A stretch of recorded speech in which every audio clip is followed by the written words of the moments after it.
Buenas noches, voy a proceder a explicar la etapa intermedia, también conocida como etapa de preparación a juicio oral, los requisitos que debe de llevar el escrito de acusación y el desahogo de pruebas y depuración. La etapa intermedia, también conocida como etapa de preparación a juicio oral, será la segunda dentro del procedimiento ordinario. Es decir, que tendremos en el procedimiento ordinario una etapa de investigación, una etapa intermedia, para posteriormente llegar al juicio oral. Esta etapa intermedia de preparación de juicio oral se va a subdividir en una fase escrita y en una oral, conocida dentro del Código Nacional también como audiencia intermedia.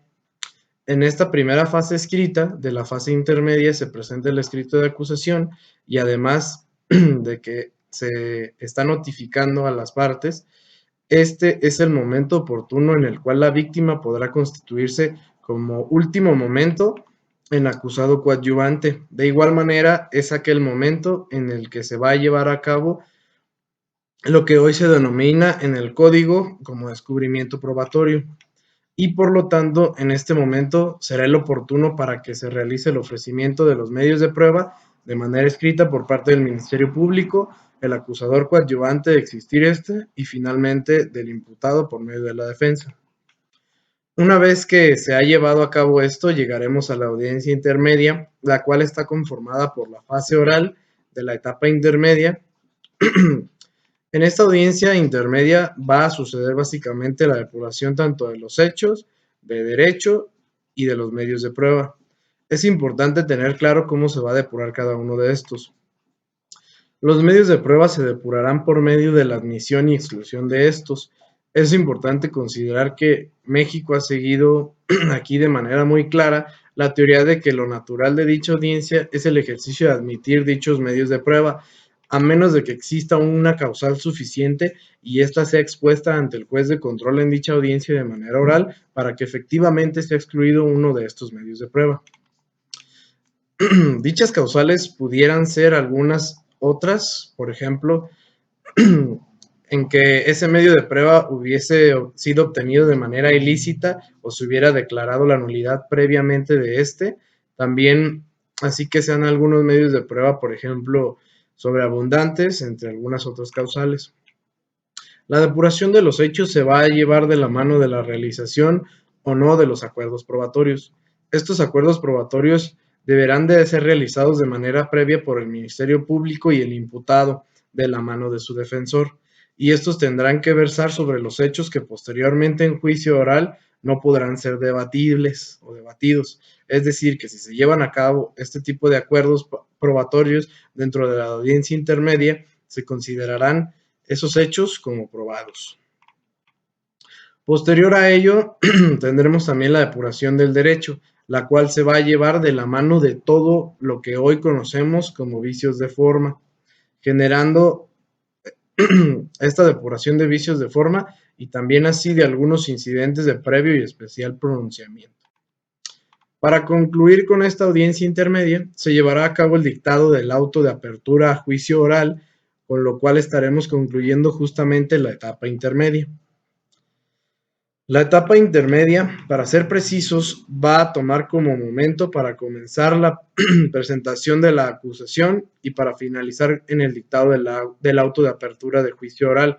Es decir, la etapa intermedia conlleva a la presentación del escrito de acusación, al dictado de este auto de apertura de juicio oral, siendo así el momento oportuno para depurar hechos, derecho y medios de prueba, estando ahora sí listos para llevar a cabo la etapa de juicio oral una vez que concluye esta etapa intermedia.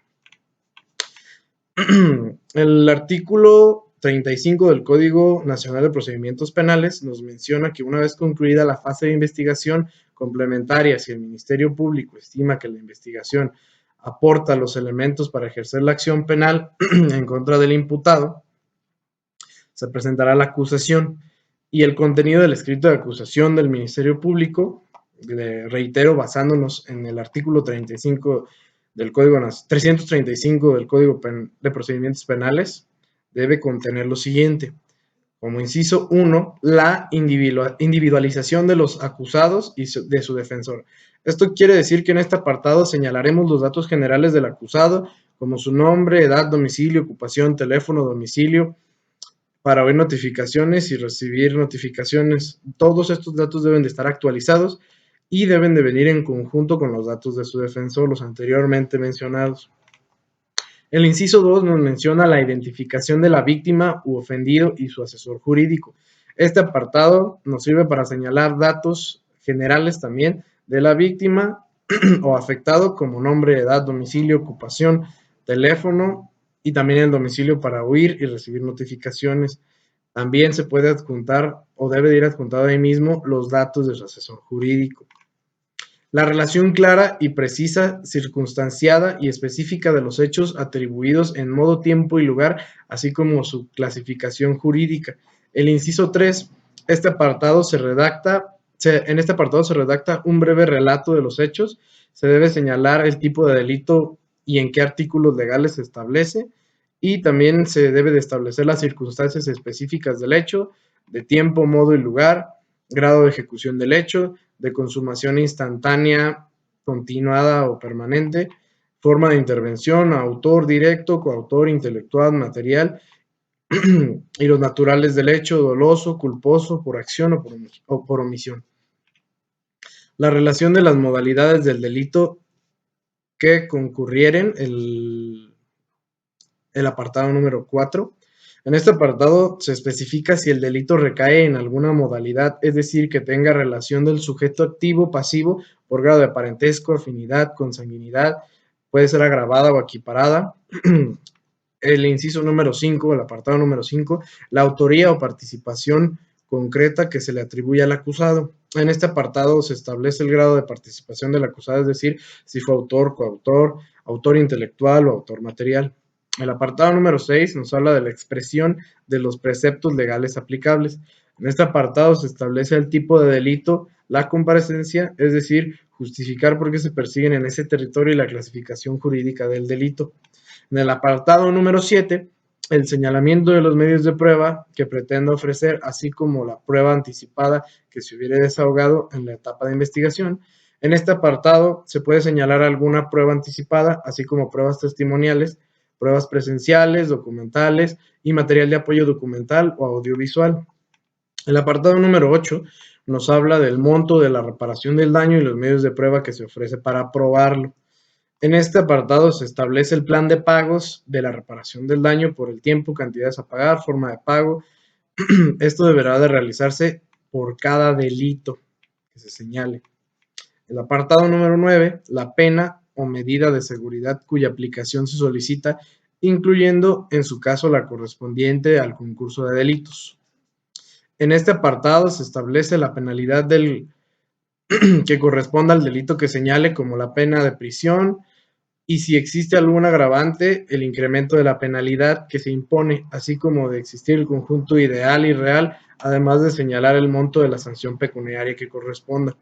En este apartado también se establece la suspensión de derechos políticos y civiles, es decir, para votar y ser votado, así como la suspensión de derechos de tutela, curatela, apoderado, defensor, albacea, perito, interventor de quiebra, árbitro, representante de ausentes, todo esto por el tiempo que dure la pena privativa de la libertad. El inciso número 10 nos habla de los medios de prueba que el Ministerio Público pretenda presentar para la individualización de la prueba, y en su caso para la procedencia de sustantivos de la pena de prisión o suspensión de la misma. En este apartado se establecen los medios de prueba que permitan individualizar las penas y sanciones que se impongan al acusado en caso de llegar a juicio oral y sentencia, o bien de los que en su momento suspendan la pena de prisión.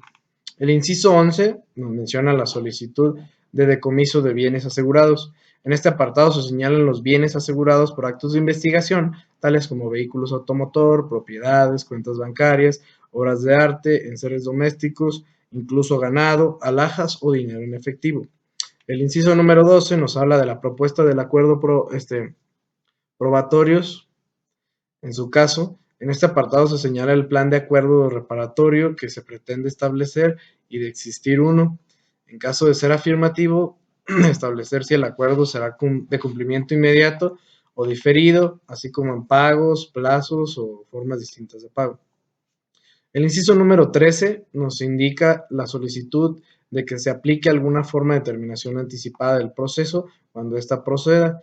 En este apartado se establecerá si existe alguna salida alterna por proponer, tal como procedimiento abreviado.